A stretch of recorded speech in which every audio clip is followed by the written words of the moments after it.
शर्मा रहा हूं, मौका आपको भी दूंगा। रागिनी बोलिए। मानक, एक तो मुझे बड़ी आपत्ति है इस बात पर कि पाकिस्तान के नेता क्या कह रहे हैं, पाकिस्तान के पत्रकार क्या कह रहे हैं, पाकिस्तानी क्या कह रहे हैं। लगातार भारतीय जनता पार्टी और भारतीय जनता पार्टी की विचारधारा वाले जितने लोग चैनल्स पर बैठते हैं, केवल पाकिस्तान के लोग क्या कह रहे हैं इसका प्रचार करते रहे।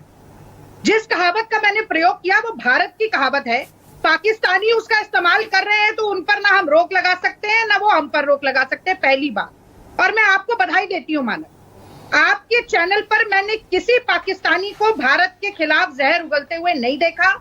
जितने चैनल पाकिस्तानियों को बुलाकर मौका देते हैं, स्टेज देते हैं कि भारत को गाली दी जाए, मैं समझती हूँ उनकी भी उतनी कड़ी भर्त्सना निंदा करनी चाहिए।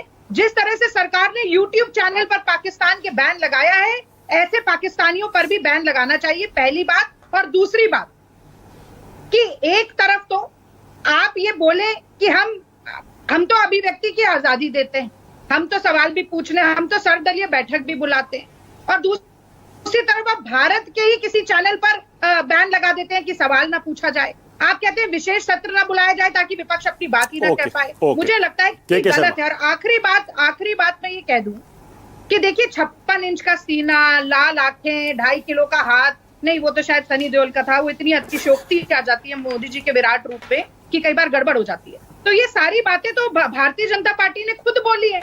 तो 1971 में अगर पाकिस्तान के 2 टुकड़े कांग्रेस, इंदिरा गांधी और देश की सेना कर सकती है, तो अगर हम पर यह सवाल पूछा जाता है कि हमारे खून में उबाल नहीं आया, तो मुझे लगता है कि भाजपा शर्मा आपकी बारी बोलिए। के शर्मा जग हसाई कराते हैं, इतनी जग हसाई मत करवाइए। नहीं, मैंने तो मानक जी इसलिए पूछा था कि जब 206 लोग मारे गए, जब 200 से 250 लोग मारे गए, तब आपके खून क्यों जमे हुए थे?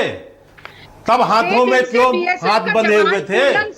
और दूसरी बात, मैं एक दूसरी बात में सवाल पूछूं, अभी बीच में मत बोलिए आप कोई बोलने से फायदा नहीं है, एक्सपोज हो चुकी हैं आप, एक्सपोज हो चुकी हैं, मत बोलिए। अब मैं आपको यह मानक जी बताना चाहता हूं कि पाकिस्तान की मीडिया का जिक्र क्यों है, क्योंकि जो कांग्रेस के नेता यहां बैठ के भारत विरोधी बयान दे रहे हैं, जो प्रधानमंत्री जी को नीचा दिखाने की बात कर रहे हैं, वो पाकिस्तान की मीडिया में ट्रेंड हो रहे हैं।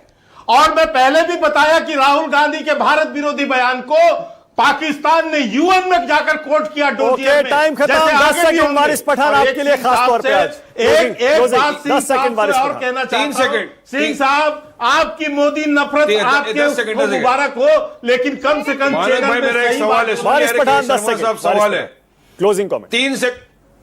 3 सेकंड का। शर्मा साहब, मैं आपसे सिंपल एक सवाल करना चाहता हूं, मुझे डायरेक्ट जवाब दीजिए।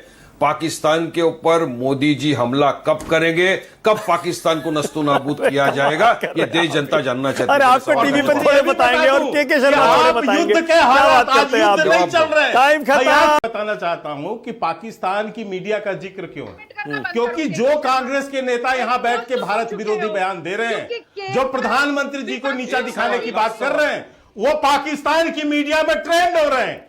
और मैं पहले भी बताया कि राहुल गांधी के भारत विरोधी बयान को पाकिस्तान ने यूएन में जाकर कोर्ट किया।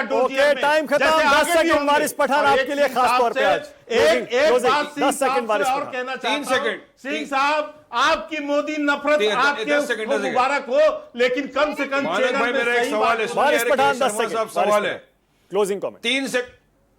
3 सेकंड का। शर्मा साहब, मैं आपसे सिंपल एक सवाल करना चाहता हूं, मुझे डायरेक्ट जवाब दीजिए। पाकिस्तान के ऊपर मोदी जी हमला कब करेंगे, कब पाकिस्तान को नस्तु नाबूद किया जाएगा, ये देश जनता जानना चाहती है। अरे आपको टीवी पर थोड़े बताएंगे और के शर्मा बताएंगे। युद्ध के हालात आज युद्ध नहीं चल रहे। टाइम खत्म। Thank you so much.